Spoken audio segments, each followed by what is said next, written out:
The Book Thief by Marcus Zusak. The Jessie Owens Incident. As we both know, Liesel wasn't on hand on Himmel Street when Rudy performed his act of childhood infamy. When she looked back, though, it felt like she'd actually been there. In her memory, she had somehow become a member of Rudy's imaginary audience. Nobody else mentioned it, but Rudy certainly made up for that. So much that when Liesel came to recollect her story, the Jessie Owens incident was as much a part of it as everything she witnessed firsthand. It was 1936, the Olympics, Hitler's Games. Jessie Owens had just completed the 4x100-meter relay and won his fourth gold medal. Talk that he was subhuman because he was black, and Hitler's refusal to shake his hand were touted around the world. Even the most racist Germans were amazed with the efforts of Owens, and word of his feat slipped through the cracks. No one was more impressed than Rudy Steiner. Everyone in his family was crowded together in their family room when he slipped out and made his way to the kitchen. He pulled some charcoal from the stove and gripped it in the smallness of his hands. Now, there was a smile. He was ready. He smeared the charcoal on, nice and thick, till he was covered in black. Even his hair received a once-over. In the window the boy grinned almost manically at his reflection, and in his shorts and tank top he quietly abducted his older brother's bike and pedaled it up the street, heading for Hubert Oval. In one of his pockets he'd hidden a few pieces of extra charcoal, in case some of it wore off later. In Liesel's mind, the moon was sewn into the sky that night. Clouds were stitched around it. The rusty bike crumpled to a halt at the Hubert Oval fence line, and Rudy climbed over. He landed on the other side and trotted weedily up toward the beginning of the 100. Enthusiastically, he conducted an awkward regime of stretches. He dug starting holes into the dirt. Waiting for his moment, he paced around, gathering concentration under the darkness sky, with the moon and the clouds watching tightly. "Owens is looking good," he began to commentate. "This could be his greatest victory ever." He shook the imaginary hands of the other athletes and wished them luck, even though he knew they didn't have a chance. The starters signaled them forward. A crowd materialized around every square inch of Hubert Oval's circumference. They were all calling out one thing. They were chanting Rudy Steiner's name, and his name was Jessie Owens. All fell silent. His bare feet gripped the soil. He could feel it holding on between his toes. At the request of the starter, he raised to crouching position, and the gun clipped a hole in the night. For the first third of the race, it was pretty even, but it was only a matter of time before the charcoaled Owens drew clear and streaked away. "Owens in front!" the boy's shrill voice cried as he ran down the empty track, straight toward the uproarious applause of Olympic glory. He could even feel the tape break in two across his chest as he burst through it in first place, the fastest man alive. It was only on his victory lap that the things turned sour. Among the crowd, his father was standing at the finish line like the boogeyman, or at least the boogeyman in a suit.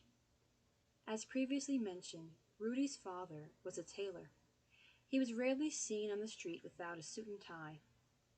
On this occasion, it was only the suit and a disheveled shirt. "Was ist los?" he said to his son when he showed up in all his charcoal glory. "What the hell is going on here?" The crowd vanished. A breeze sprang up.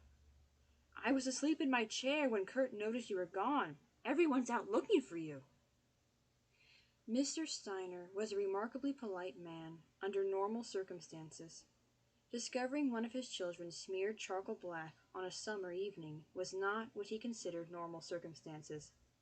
"The boy is crazy," he muttered, although he concealed that with 6 kids something like this was bound to happen. At least one of them had to be a bad egg. Right now he was looking at it, waiting for an explanation. "Well?"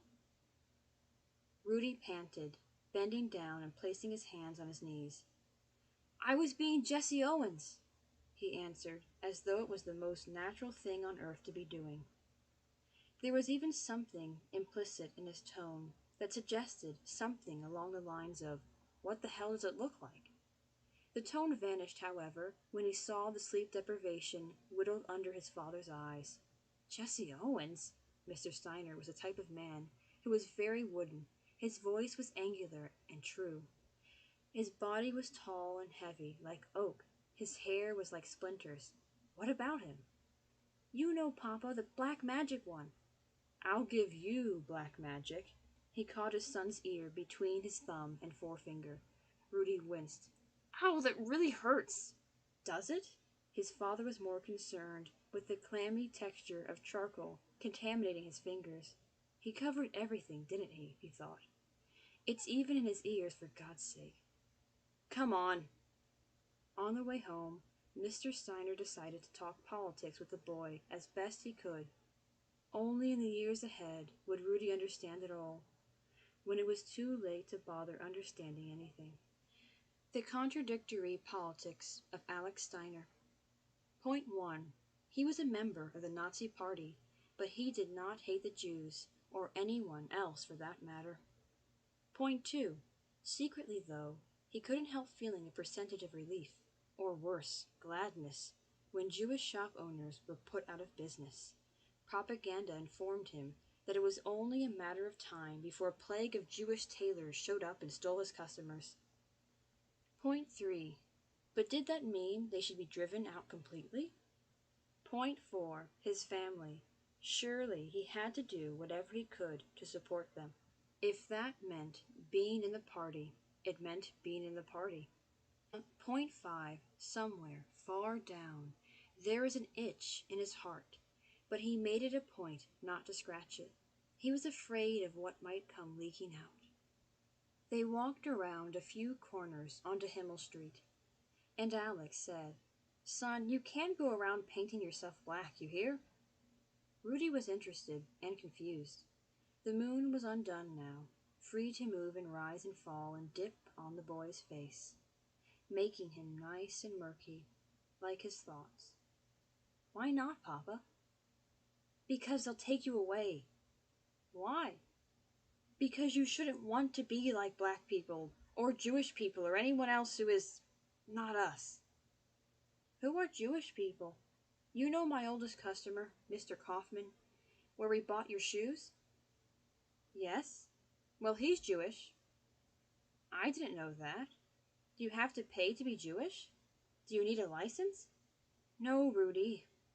Mr. Steiner was steering the bike with one hand and Rudy with the other. He was having trouble steering the conversation. He still hadn't relinquished the hold on his son's earlobe. He'd forgotten about it. "It's like you're German or Catholic." "Oh, is Jessie Owens Catholic?" "I don't know." He tripped on a bike pedal then and released the ear. They walked on in silence for a while, until Rudy said, "I just wish I was like Jessie Owens, Papa." This time Mr. Steiner placed his hand on Rudy's head and explained, "I know, son, but you got beautiful blonde hair and big, safe blue eyes. You should be happy with that. Is that clear?" But nothing was clear. Rudy understood nothing, and that night was the prelude of things to come. 2.5 years later, the Kaufman shoe shop was reduced to broken glass, and all the shoes were flung abroad a truck in their boxes.